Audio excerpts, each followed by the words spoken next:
Hi all, Mark Slane with the United States Krav Maga Association. I get to do the coolest stuff for a living. I get to go teach Krav Maga. I generally either go to police departments and show the officers Krav Maga, or I go to gyms, generally martial arts schools, to show them how to add a Krav Maga program, get more adults in the door.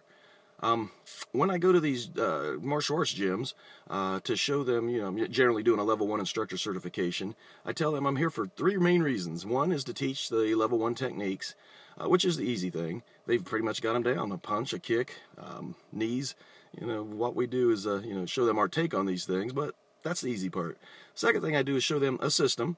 I had 3 gyms, 750 members, about 650 of them were adults, so we knew how to get adults in the door, how to keep them interested, how to show real-world self-defense. That was also a workout and all that good stuff. The third thing I do, and probably the hardest thing, is to get across to them what self-defense is. Let them see what real-world violence is, what actually works against real-world violence. And again, this is the hard part because generally they have some baggage. They're black belts in a system, and that system has told them what you're doing is self-defense. During one of my lectures, I actually say, okay, who here teaches self-defense? And of course, everybody raises their hands. My next thing I say is, okay, answer this batch of questions. Who studies real-world violence and what works against it?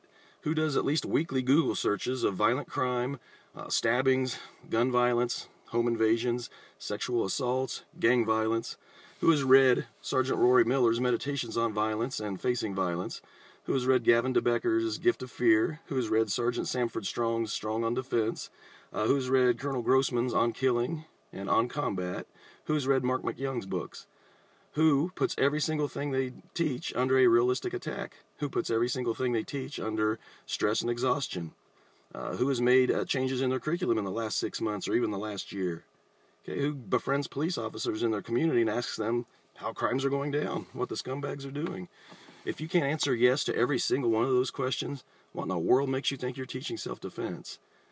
Most of us, we're teaching self-defense techniques. We're not teaching self-defense because we truly don't have a clue what self-defense is. To me, in this age of information, that's unforgivable. I mean, if my sensei is showing me a knife defense, and I just saw one at a gym a few months ago, it was, you had to grab the wrist, do some kind of figure 4, walk forward, and put that person on the ground. It was pretty much predicated on the attacker stabbing once and freezing for about 4 seconds so you can do all that with his arm. I tell, again, during this lecture, you can go Google knife violence, knife attacks. You'll have all kinds of surveillance cams showing you what a real knife attack looks like. Basically they're smacking you with one hand, they're hockey punching, moving their hand like a sewing machine needle. It's violent, it's fast, it's forward, it's knocking you off balance.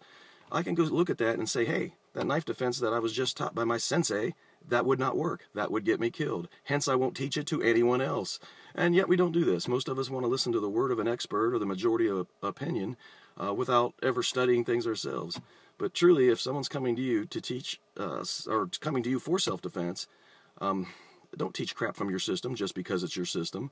That person is truly, literally putting their lives in your hands. To not study violence, to not study, what gangs are doing when they attack somebody, to not study home invasions, to not study what you're getting people ready for, and then looking even further into it, what works against such a thing, or what has worked against such attacks. Why wouldn't you do that if you're teaching self-defense? To blindly listen to any sensei and believe that you know what self-defense is just because he told you so, shame on us. Again, it's the age of information. We can look this stuff up. So truly, I guess this is geared more towards self-defense instructors, martial arts instructors.